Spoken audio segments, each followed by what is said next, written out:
Bonjour Sébastien Chenu. Bonjour monsieur. Merci d'être avec nous ce matin. Trump, l'Ukraine, le plan européen, le policier devant la justice, peut-être dans l'affaire Naël, donc, et le procès, et quelques autres questions dans l'actualité que nous allons évoquer dans un instant, bien sûr. Commençons par le discours cette nuit de Donald Trump. Discours fleuve, 1h40 devant le Congrès. America's back, a-t-il martelé. Et il affirme que les États-Unis sont sur le point de connaître un retour en force comme le monde n'en a jamais connu et n'en connaîtra peut-être jamais plus. Avant de rentrer dans le détail, Ukraine, droit de douane, comment vous interprétez ce discours de Trump, Sébastien Chenu? C'est la poursuite de sa campagne présidentielle et de sa thématique présidentielle, Make America Great Again. On est dans la même logique, avec les mêmes effets d'estrade et parfois les mêmes excès de langage connus de Donald Trump, qui pousse toujours très loin le curseur pour obtenir quelques résultats qu'il sait d'ailleurs lui-même valoriser très largement. Donc on est dans cette avec une méthode que l'on juge brutale. Vous la considérez aussi comme brutale? Oui, mais vous savez, Donald Trump, c'est un homme d'affaires. Il fait avant tout du business. Il a une vision, en tous les cas, qui est orientée comme telle. Il le fait avec cet aspect direct, brutal, pragmatique, et également avec la recherche. Pragmatique, vous dites quand même. Oui, mais c'est un pragmatique. Il est pas très idéologue, en fait, Donald Trump, contrairement au vice-président Vance, qui, à mon avis, l'est davantage. Mais Trump, c'est quelqu'un qui veut des résultats, même si les résultats sont pas à la hauteur de ce qu'il a annoncé. Il veut du concret, rapidement. Il veut que les choses bougent, avancent. C'est son moteur, c'est sa façon de faire. Alors nous, ça nous change ici, puisque ici, on est habitué à voir des hommes politiques qui nous gouvernent depuis longtemps, qui ne recherchent pas de résultats. Ils recherchent des résultats, mais peut-être différemment, autrement. Non, on ne recherche pas de résultats. La réalité, c'est que ça fait 30 ans que nous sommes gouvernés par des gens qui se moquent des résultats. Donc vous dites que finalement, c'est la bonne méthode, alors, qu'utilise Donald Trump.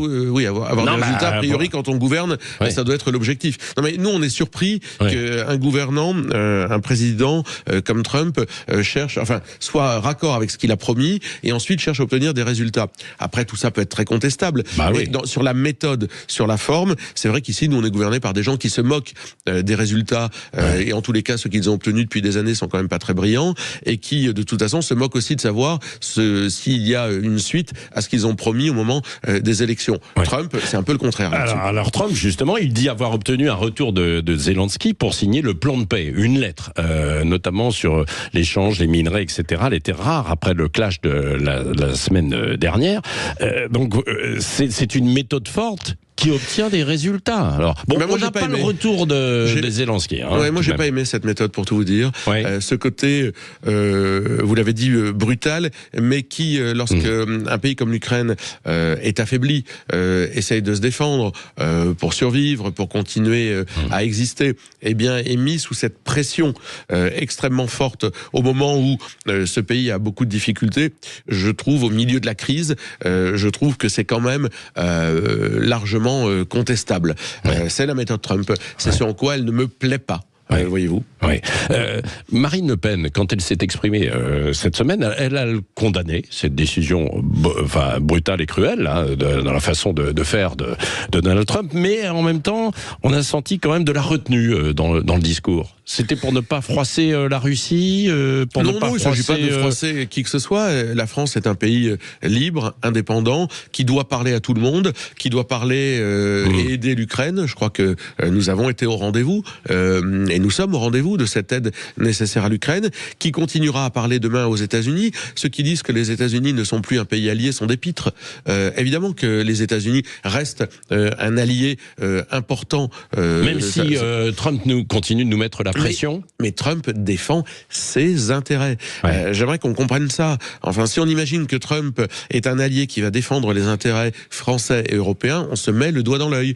Trump est un allié. Les États-Unis plutôt sont un allié à la tête duquel le président Trump, défend les intérêts des Américains. Alors quelle attitude faut-il adopter justement face à Trump alors dans ces conditions? Parce que vous dites c'est un allié, mais en même temps c'est vrai qu'il nous impose un bras de fer. Il faut être exigeant. Il faut être exigeant parce que d'abord on a le droit. Parce qu'on en a les moyens. Non mais bien sûr, on a le droit d'être exigeant vis-à-vis de ses alliés à partir du moment où on s'en donne les moyens.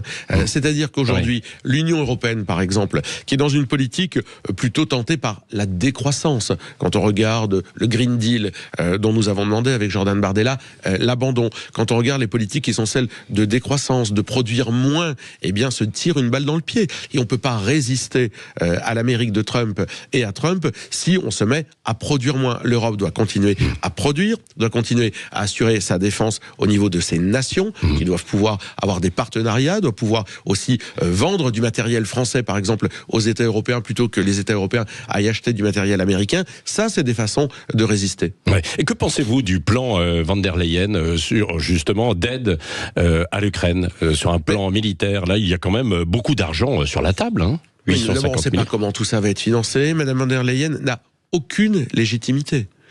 Aucune légitimité à dépenser l'argent qu'elle n'a pas, à lever l'argent qu'elle n'a pas dans les poches des Français et des Européens accessoirement pour financer une politique de défense pour laquelle nous ne lui demandons rien. Nous considérons que la défense, parce que nous avons l'argent, il y en a quand on veut, on peut en trouver. Ah oui, c'est sûr que pour faire les poches des Français, ils auront probablement encore non, mais beaucoup on peut d'idées. Changer aussi dans les choix, dans les priorités peut-être. Oui, mais nous demandons, vous savez que le Rassemblement national a demandé depuis très longtemps déjà qu'on porte l'effort en matière de défense à 3% du PIB.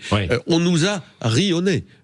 À l'époque. On l'a demandé dans chaque débat à l'Assemblée nationale. On s'est moqué de nous et aujourd'hui, qu'est-ce qu'on entend? Il faudrait faire porter l'effort de défense nationale à 3% du PIB. Vous le soutenez alors, ce plan quand même, globalement? Non, mais nous soutenons le fait que les nations, la France en l'occurrence, puisse avoir une défense qui lui permet d'être libre et indépendante. Nous avons la puissance nucléaire, nous considérons que nous sommes les premiers à devoir décider de la façon dont nous devons l'utiliser. Nous ne pouvons pas la partager ni aujourd'hui ni demain, et accessoirement nous disons à Madame van der Leyen qu'elle n'a pas l'autorité, elle n'a pas les prérogatives pour assurer la défense européenne. Non mais alors Sébastien Chenu, je vous suis là dans ce que vous dites. Vous dites nous devons être libres, indépendants, la France, mais on doit quand même coopérer avec les Européens pour avoir ce plan. Là vous êtes d'accord, vous soutenez quand même ce plan, quoi.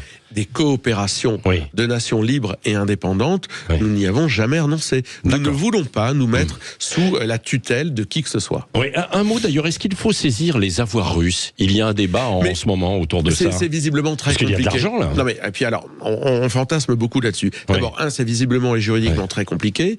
Et deux, on nous dit qu'avec les avoirs russes, on va tout financer. Quand j'entends Gabriel Attal, qui a participé à la ruine de la France, qui a été un très mauvais Premier ministre. Oui, vous êtes quand même au courant de l'état financier de notre pays et qui vient nous dire que c'est grâce aux avoirs russes qu'on va financer la politique de défense, notamment l'accès aux 3% du PIB en matière de défense. Là aussi, je me demande où ces gens ont-ils... Pas très favorable pour qu'on aille piocher, essayer de... Je n'y suis pas défavorable, mais attention à ne pas faire croire aux Français des choses qui sont difficilement réalisables et qui ne rapporteront pas ce qu'on pense qu'ils rapporteront. Alors certains vont vous rétorquer, c'est parce que la Russie vous avez prêté de l'argent. Non, mais d'abord, tout ça est soldé depuis très longtemps. Tout ça est une histoire. Oui, ça c'est fini. Ce n'est pas la Russie qui nous a prêté de l'argent, cher Patrick Roger. C'était une banque privée. Quand vous faites un prêt à la banque, vous ne devez rien à l'État français. Vous devez le remboursement à la banque. Vous n'êtes pas lié à l'État français. Oui, sauf quand la banque a des capitaux aussi de l'État français. Non, vous ne devez rien à l'État français. Vous ne devenez pas le complice d'Emmanuel Macron. Oui. Alors tiens, à propos d'Emmanuel Macron, qu'est-ce que vous attendez du président de la République qui a décidé de prendre la parole ce soir, Sébastien Chenu? Emmanuel Macron prend vraiment les Français pour des imbéciles. Enfin, il va nous rejouer le sketch comme le Covid, comme quand l'Ukraine a été envahie par Poutine, c'est-à-dire de dramatiser à tel point qu'il faudra en oublier le reste. C'est-à-dire qu'il va nous dire attention, Poutine va arriver à Paris, donc on ne parle plus de rien d'autre. On ne parle plus d'immigration, on ne parle plus d'insécurité, on ne parle plus de dette, on ne parle plus de la situation économique et financière de la France. Il va falloir se serrer la ceinture pour augmenter la dépense militaire européenne. Ça, c'est le discours d'Emmanuel Macron. Il va falloir plus de fédéralisme parce que on est trop petit, on est tout seul. Il faut aller vers plus d'Europe. C'est-à-dire qu'en réalité, il va faire avancer son agenda fédéraliste sur le dos de ce fait extrêmement grave qui est effectivement... Oui, mais est-ce que vous n'êtes pas de mauvaise foi? Il y a un dossier qui est urgent, l'Ukraine, avec les discussions Zelensky, Trump et l'Europe. Donc il a peut-être raison, non, de prendre la parole ce soir pour clarifier. Parce que vous-même, vous avez dit que vous attendez des clarifications de la position française. Quoi. Joue sur les peurs. Il va nous dire le méchant Poutine, il va nous dire le méchant Trump, Trump. Et moi, je suis d'accord. Je n'ai aucune tendresse ni pour l'un ni pour l'autre. Je dis simplement que, comme je l'ai dit en début de conversation, les États-Unis restent un allié avec un président très contestable, évidemment, à leur tête. Je dis qu'un jour, il faudra reparler à la Russie sans Poutine, j'espère d'ailleurs, mais un jour, il faudra reparler à la Russie. Emmanuel Macron est en train de nous dire, on est trop petit, on est trop seul, oubliez tout ça, ne vous occupez plus des affaires domestiques, les enjeux sont internationaux, faites-moi confiance, je suis un habile chef de guerre. Vous voudriez alors qu'il parle aussi d'autres dossiers ce soir?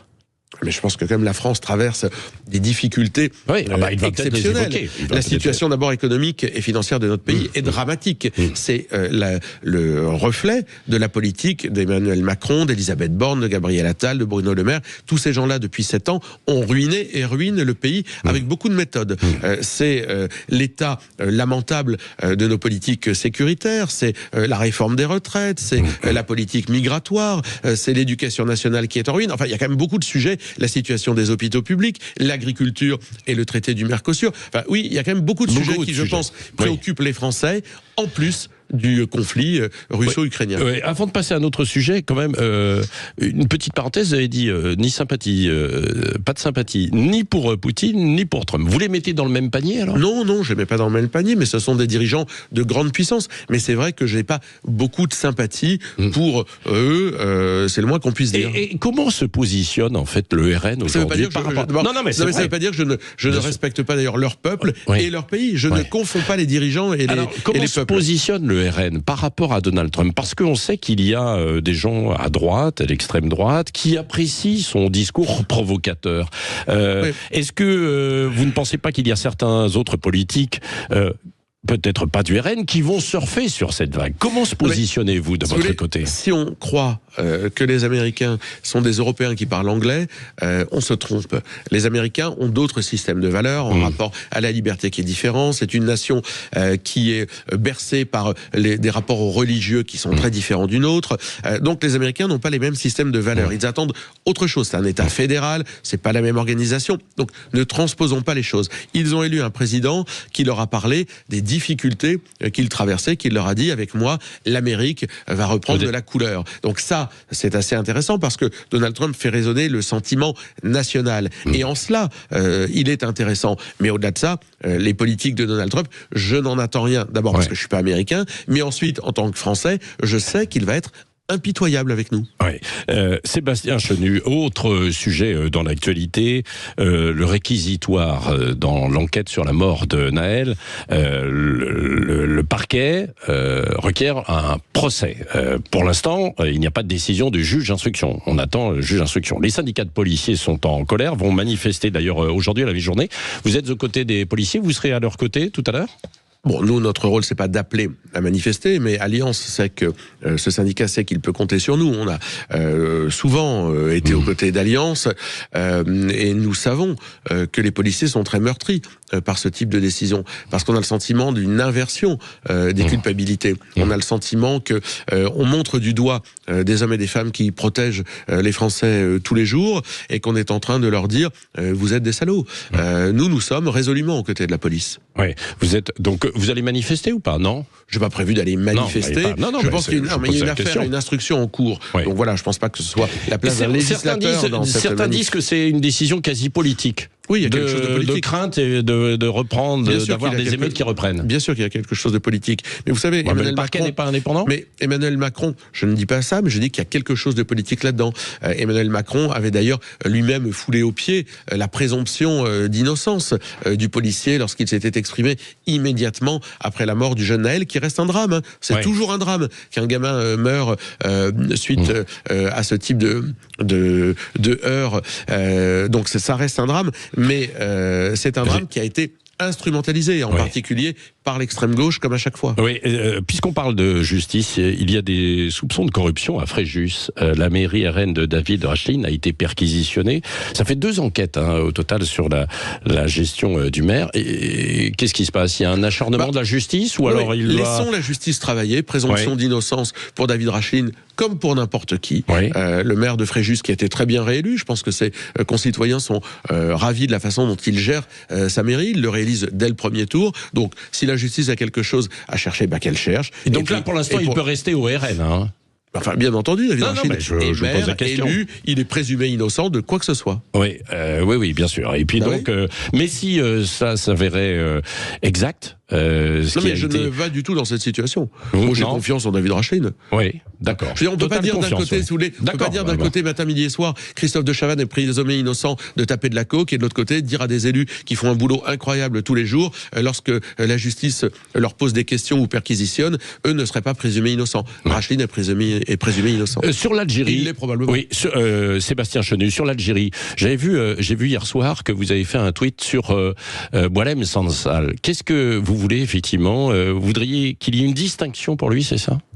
Je veux pas une distinction, je veux qu'on le protège, qu'on le sorte de prison. Boualem Sansal, c'est l'honneur de la France. C'est un immense écrivain, c'est un de nos compatriotes, il est français, il se bat contre l'islamisme, contre tous les obscurantismes, et aujourd'hui il est emprisonné en Algérie sans aucune raison. C'est un Français emprisonné en Algérie sans aucun pouvoir algérien. Sans aucune raison. Boualem Sansal n'a commis aucun délit. Et il est français. Donc on n'a pas accepté qu'un intellectuel français soit emprisonné de l'autre côté de la Méditerranée. Et pour ça, j'ai demandé qu'on puisse, sur l'idée de Noël Lenoir, ancien membre du Conseil constitutionnel d'ailleurs, rendons à César ce qui lui appartient, qu'on puisse l'élever au grade d'ambassadeur à la francophonie. Ça lui donnerait une protection fonctionnelle qui permettrait évidemment de ne pas le voir poursuivi pour les chefs d'accusation dont l'Algérie essaie de le poursuivre. Alors le titre c'est ambassadeur à la francophonie.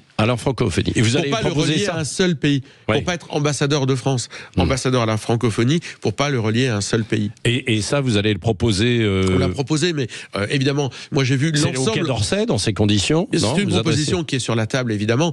C'est au président de la République de pouvoir faire avancer ceci. Mais j'ai l'impression qu'on oublie, enfin que le gouvernement oublie Boualem Sansal, qu'on ne se mobilise pas. Je n'entends rien. Et de l'autre côté, la gauche. Hier, il faut le savoir, le PS, le PC, les Verts et évidemment la France Insoumise ont refusé de voter une résolution demandant la libération de Boualem Sansal. L'idée même qu'on critique le pouvoir algérien leur donne des boutons à la gauche. Eh bien, moi, je dis que c'est notre honneur de défendre Boualem Sansal. Vous voudriez qu'Emmanuel Macron s'exprime sur ce sujet ce soir ? Mais j'espère qu'il le nomme, par exemple, ambassadeur à la francophonie. Qu'il s'exprimera et j'espère qu'il va secouer le pouvoir algérien, car il est inadmissible qu'un des nôtres soit emprisonné. Alors, vous avez vu, il y a deux lignes maintenant au pouvoir. Celle d'Emmanuel Macron sur l'Algérie, sur les accords de 68, et celle de François Bayrou et Bruno Retailleau. Vous êtes plutôt sur quelle ligne ? Écoutez, d'abord, je trouve ça consternant que l'État français soit pas capable de parler d'une seule voix, que le président de la République soit en opposition avec son Premier ministre et son ministre de l'Intérieur quand il s'agit de demander à l'Algérie d'être exigeant vis-à-vis de l'Algérie et d'abroger les accords de 68. Emmanuel Macron ne veut rien faire parce qu'il a peur. Il a peur ici que la diaspora algérienne, dont il pense qu'elle est totalement acquise au pouvoir algérien, ce qui est scandaleux, parce que moi je ne mélange pas et je ne confonds pas les franco-algériens ou les Algériens avec le pouvoir algérien. Il a peur qu'il le soit ému ou qu'il ne prenne parti pour le pouvoir algérien. Eh bien, je dis qu'il faut que ce gouvernement remette en cause les accords de 68. Nous le demandons depuis des années parce que ça donne des droits supérieurs à l'Algérie et qu'en ce moment, l'Algérie se comporte mal puisqu'elle refuse de reprendre ses ressortissants. Donc vous êtes plutôt du côté de Bruno Retailleau. Enfin, Bruno Retailleau, il n'agit pas. Bruno Retailleau, il perd tous les arbitrages. Bruno Retailleau il devrait en tirer des conséquences, là, alors de ça. Vous savez, quand vous vous mettez dans la situation qui est la suivante, vous parlez beaucoup, vous ne pouvez pas obtenir de résultats parce que vous n'avez pas les mains libres, parce que vous savez que vous êtes sous la tutelle de Macron, de Madame Borne, des socialistes à l'Assemblée nationale. À un moment, il faut partir si vous ne pouvez pas mener la politique à laquelle vous croyez. Donc si vous lui conseillez de partir. Si Bruno Retailleau continue, c'est donc qu'il est cynique et qu'il se moque des Français. Ah, bon, écoutez, je pense qu'il se moque un peu des Français. Pardon ? Je pense qu'il se moque un peu des Français. Ah bon, il se moque des Français, Bruno Retailleau. Il fait avancer son agenda personnel, alors que les Français lui demandent des résultats. Il a plutôt une bonne image auprès des Français, là. Oui, mais ça fait 6 mois qu'il est là, il faut des résultats maintenant. Il faut des résultats. Dites-moi, à propos des résultats, comment vous allez faire au RN ? Vous avez vu que il y a match entre Jordan Bardella et Marine Le Pen. dans notre sondage IFOP fiducial pour Le Figaro et Sud Radio en début de semaine. Bah non, mais sur les... Non, mais c'est pas vrai, ils sont tous les deux très hauts. Oui, les Français qui souhaiteraient voir quelqu'un se présenter à la présidentielle de 2027, Bardella est devant Marine Le Pen. D'un point, mais quand même. La réalité, c'est que nous sommes très clairs dans ce que nous proposons aux Français. C'est Marine Le Pen à l'Élysée, Jordan Bardella à Matignon. L'un et l'autre se préparent, l'un et l'autre préparent une proposition politique aux Français pour créer la grande alternance populaire dont nous avons besoin. Et chez nous, contrairement aux Républicains, à la bataille Vauquier-Retailleau ou aux successeurs d'Emmanuel Macron, les choses sont claires. Sont claires jusqu'à la fin du mois de mars, début du mois d'avril. Oui, mais aussi sur le procès. Je ne vois pas pourquoi Marine Le Pen serait poursuivie ou condamnée sur quelque chose puisqu'elle est innocente. Ah bah oui, mais pour l'instant, c'est pas ce que dit exactement la justice. Hein. Donc on verra. Mais Marine Le Pen est présumée innocente, elle aussi d'ailleurs. Oui. Sébastien Chenu, dernière question. Il y a une centaine de personnalités, dont Mélenchon, Olivier Faure, Marine Tondelier, Clément Beaune aussi, qui ont signé une tribune. Pardon ? Des gens charmants. Oui, des gens charmants. Alors justement, est-ce que vous pourriez signer avec ces gens charmants une tribune qui appelle à la tenue d'une marche des fiertés à Budapest, qui est interdite par Budapest. Et je sais que vous, un temps, vous aviez quand même fondé Guélib, un mouvement de défense des droits des homosexuels. Est-ce que vous pourriez la signer ? Je vais vous dire, je ne donne pas de leçons aux pays étrangers. Occupons-nous déjà de protéger dans nos quartiers un certain nombre de gays des attaques homophobes ou des contraintes qu'ils peuvent subir parce qu'ils ne peuvent pas vivre librement. Ça existe, il suffit de prendre le rapport de SOS Homophobie. Une fois qu'on aura réglé le problème en France, on pourra donner des leçons à la terre entière. Et on sait très bien d'ailleurs, dans les quartiers, d'où viennent aujourd'hui les agressions, les attaques, au nom de quelle culture, au nom de quel fantasme un certain nombre de nos compatriotes, parce qu'ils sont gays, ne peuvent plus vivre dans leur quartier. Merci Sébastien Chenu, vice-président du Rassemblement National, député du Nord, était l'invité de Sud Radio.